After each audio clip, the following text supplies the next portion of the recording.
पहला सवाल, किस पैगंबर का बेटा अपनी ही सगी बहन से शादी करना चाहता था?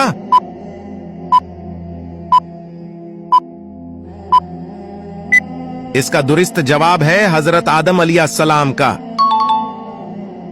नंबर 2 है, वो कौन सी मस्जिद थी जिसके बनाने पर अल्लाह ताला नाराज हुए और फिर बाद में उसे गिराना पड़ा?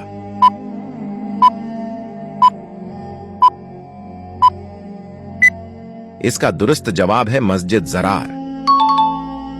नंबर 3 है, वो कौन से नबी हैं जिनका निकाह फरिश्तों ने पढ़ाया था?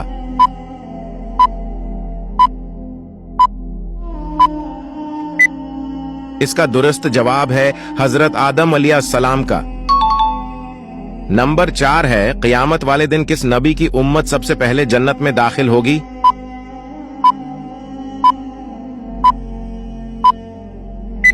इसका दुरुस्त जवाब कमेंट में दें।